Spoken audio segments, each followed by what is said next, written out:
Serial सरू के आने वाले ट्रैक में अब सरू खेल रही है बड़ा गेम अन्नपूर्णा के घर में बैठकर, वो भी अनिका और कामिनी के खिलाफ। कामिनी जितने भी बार उसको मात देने की कोशिश करती है उतनी बार सरू उस गेम से बाहर बाइज्जत निकल जाती है। फिलहाल ये देखना काफी दिलचस्प होने वाला है क्योंकि आगे आने वाले ट्रैक में अब सरू और वेद दोनों मिलकर कुछ ऐसे तिकड़म भिड़ाने वाले हैं कि अब खुद ही चंदा अपने मुंह से ऐसे-ऐसे सबूत उगल देगी, ऐसी-ऐसी बातें उगलेगी जिसकी वीडियो रिकॉर्डिंग अब करने वाला है हमारा वेद और वो वीडियो रिकॉर्डिंग पहुँचाने वाला है सीधे चंद्रकांत के पास में।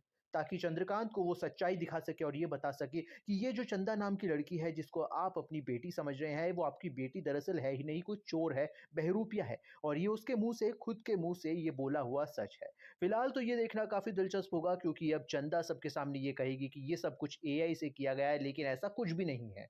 यहाँ पर सिर्फ़ और सिर्फ़ एक सच्चाई सामने आई है जिसके बाद में अब चंद्रकांत सरू पे वैसे भी भरोसा करता था और अब वो सरू के ऊपर भरोसा करके चंदा को इस घर से बाहर निकालने की प्लानिंग करने वाला है। लेकिन उससे पहले अब सरू और चंद्रकांत के बीच में बड़ी बहस होने वाली है। वो इसलिए क्योंकि जब तक उसे सच नहीं पता था, जब तक चंद्रकांत सरू को ही गलत समझ रहा था और इसीलिए अब वो उससे लड़ेगा, उससे बहस करेगा और उसे कहेगा कि तुम यहाँ से हमारी ज़िंदगी से हमेशा के लिए चली जाओ, तुमने हमारा परिवार उजाड़ दिया है।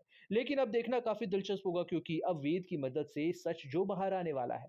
ख़ैर यहाँ पर एक और बड़ी चीज़ होने वाली है, वो ये है कि कामिनी का सच भी उजागर होगा और कामिनी को घर से निकालने के लिए अब अन्नपूर्णा अकेली ही काफ़ी है। अन्नपूर्णा सबके सामने कह देगी कामिनी को कि इस घर में उसका रहने का कोई अधिकार नहीं है और अगर उर्मिला उसे रोकना चाहती है तो वो भी यहाँ से जा सकती है। फिलहाल तो अब सरू की एंट्री अन्नपूर्णा के घर में एक बहुत ही पवित्रता लेकर आई है क्योंकि अब कामिनी नाम की एक बहुत बड़ी बला इस घर से जाने वाली है। ये भी देखना काफ़ी दिलचस्प होने वाला है कि अब तक तो किसी को ये नहीं पता है कि सरू ही इस घर की असली बेटी है। लेकिन बहुत जल्द सरोजा का सच भी सरू के सामने आएगा और सरोजा और सरू दोनों मिलकर इस सच का उजागर करने वाले हैं सबके सामने। देखना बहुत ही दिलचस्प होगा। तब तक के लिए बने रहिए हमारे साथ में और देखते रहिए सीरियल सरू।